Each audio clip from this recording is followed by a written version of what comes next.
철로역정 10번째 읽기 시작하겠습니다. 이야. 나는 멸망의 도시 주인이다. 그 모든 시민들이 내 백성들이다. 감히 내 영토에서 도망치다니 용서할 수 없다. 괴물이 배에서 시뻘건 화염을 뿜어냈습니다. 네가 나를 더 이상 섬기지 않겠다면 이 불로 시꺼멓게 태워 숯덩이로 만들어주겠다. 나는 내가 다스리는 나라에서 태어나 가혹한 폭정에 시달렸지만 지금은 순례자가 되었다. 나는 복음 전도자를 만났다. 복음 전도자는 내게 시끄럽다! 복음 전도자라는 말을 듣자 이볼루온의 눈이 공포에 질리는 것 같았습니다. 괴물이 배에 달린 입으로 또다시 붉은 화염을 토해냈습니다. 그러고는 생각에 잠긴 듯 잠깐 뜸을 들이다가 달콤한 목소리로 말했습니다. 좋다. 나도 내 백성을 가볍게 버리기는 싫다. 그러니 지금 즉시 멸망의 도시로 돌아가라. 그러면 백성으로서의 의무를 가볍게 해주겠다. 내 나라에서 나는 것들은 무엇이나 가져도 좋다. 나는 다른 왕을 섬기기로 맹세했다. 절대 돌아가지 않을 것이다. 많은 사람들이 임마누엘에게 충성을 맹세했다가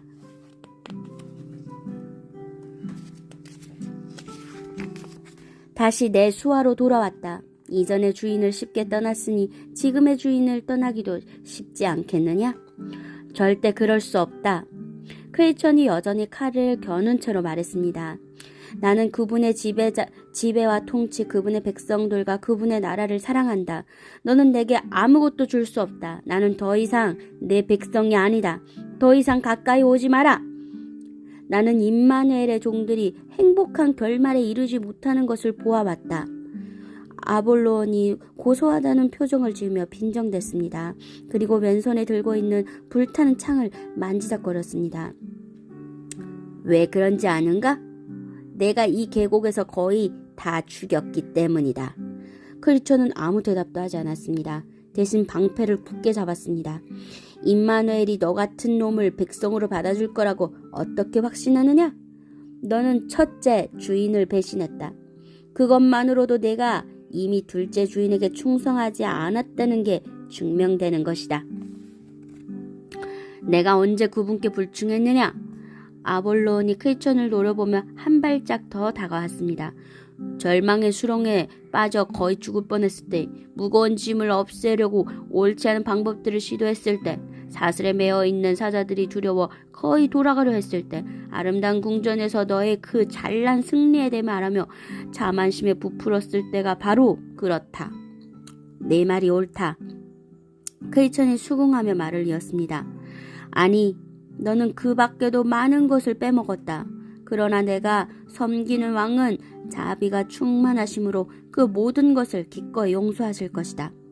바로 그때 아볼론이 날개를 퍼덕이며 허공으로 날아올라 외마디 개송을 질렀습니다. 그 소리가 얼마나 섬뜩하고 크던지 계곡이 진동했습니다. 나는 임마누엘의 적이다. 아볼론이 노호했습니다. 나는 그를 증오한다. 그의 법과 그의 나라를 증오한다.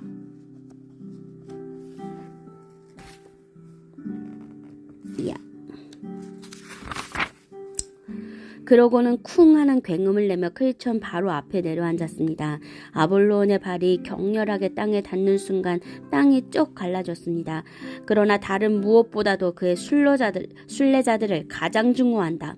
아볼론이 독사처럼 쉿소리를 내며 크리스천을 위협했습니다. 당장 돌아가서 나를 섬겨라. 나는 내 임금 임마누엘의 거룩한 길을 가고 있다. 너를 섬기면 죽음을 면치 못할 것이다. 크리스천이 당당히 버티고 서서 대답했습니다. 정녕 내가 죽고 싶은 게로구나. 지옥의 이름으로 맹세하노라. 내 영혼을 이 계곡에 쏟아놓겠다. 아볼론이 불타는 창을 어깨 위로 높이 쳐들고 위협하더니 크리스천의 심장을 향해 날쌔게 던졌습니다. 크리스천이 방패로 창을 막았습니다. 그러나 그 뜨거운 열과 괴물의 힘 때문에 뒤로 벌러덩 넘어지고 말았습니다. 아볼론이 두 발을 벌리고 서서 계속 창을 던졌습니다. 그 속도가 너무 빨라 크리처는 괴물 가까이 접근할 수 없었습니다. 크리처는 이마와 왼손과 발에 상처를 입고 말았습니다. 고통스러운 통증이 몰려왔습니다. 크리처는 자기가 점점 밀리고 있다는 것을 알았습니다. 아볼로는 승리를 예감하고 더 많은 창들을 던지면서 가까이 다가왔습니다. 크리처는 점점 힘이 빠져 방패를 들고 있기에도 벅찼습니다. 그들은 거의 반나절을 싸웠습니다. 크리처는 점점 밀려났고 아볼론은 창을 계속 날리면서 가까이 접근했습니다. 그러자 아볼론의 날개에서 풍겨나오는 역한 냄새가 크리처를 덮쳤습니다.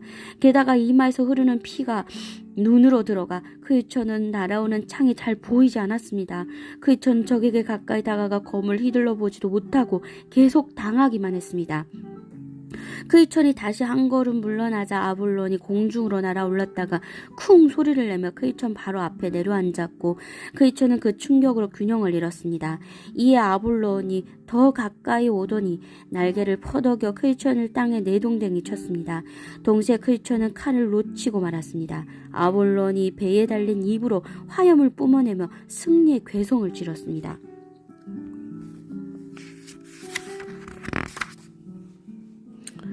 이 배신자 순례자 놈아, 불충의 대가를 받아라.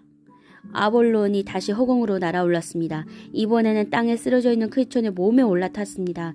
아볼론은 괴성을 지른 다음 앞 발톱을 날카롭게 세워 높이 치켜들고 크리처의 얼굴을 향해 달려들었습니다. 임마누엘의 섭리를 따라. 그러나 바로 그때 크리처는 임마누엘의 섭리를 따라 손을 뻗어 칼을 잡았습니다. 그리고 앞발을 들어 올려 무방비 상태가 된 아볼론의 옆구리 아주 깊숙한 곳까지 칼날을 찔러 넣었습니다. 우리는 우리들을 사랑하시는 이로 말미암아 너끈히 승리한다. 크리처는 표효했습니다. 공포와 고통에 질린 괴물이 소름 끼치는 비명을 지르며 뒤로 물러났습니다. 칼자루를 쥐고 있던 크리처의 손이 괴물의 검은 피로 물들었습니다. 괴물은 왼쪽 옆구리를 감싸고 2번 비명을 질렀습니다. 그리고 검은 하늘을 향해 다시 소리를 지르더니 한쪽 날개를 흐느적거리며 어둠 속으로 사라졌습니다. 크리처는 이제껏 보았던 싸움 가운데 가장 두려운 싸움이었습니다. 크리처는 비틀거리며 일어났습니다. 크리처의 몸은 자신의 피와 아볼론의 피로 뒤범벅이 되었습니다. 그러나 그는 괴물이 허둥지둥 달아나는 것을 보며 미소를 지었습니다. 그의 마음에 찬양이 터져 나왔습니다. 크리처는 캄캄한 계곡 한가운데 서서 찬양했습니다. 그분께 계속 찬양을 올려라. 그분께 항상 감사하라. 그분을 항상 찬양하라. 아볼론이 패배해서인지 아니면 크리처는 찬양을 했기 때문인지 모르겠지만 그가 노래를 마치자마자 광명의 광선 한 줄기가 계곡의 암흑을 뚫고 들어와 길가에 있는 큰 나무 한 그루를 비추었습니다. 그 나무는 너무나 튼튼하고 푸르러 어두운 계곡조차도 죽일 수 없었습니다. 그것은 이 황폐한 땅에서 기적적으로 싹을 틔운 생명의 나무였습니다.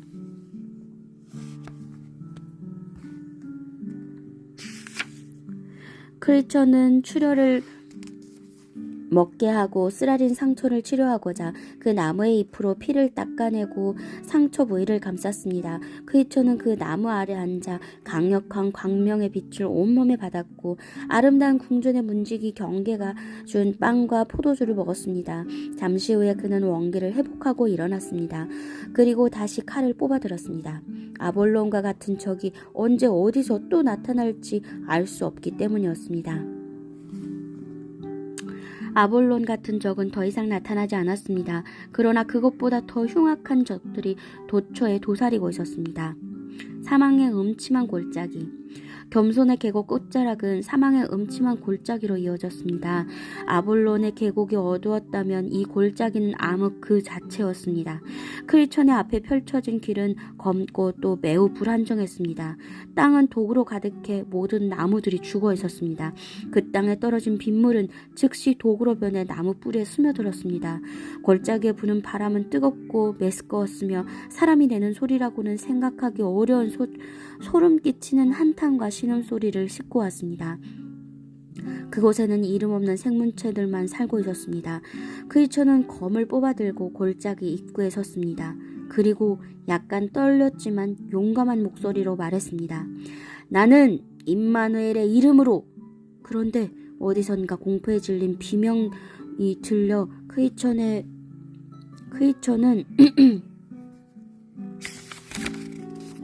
말을 잇지 못했습니다.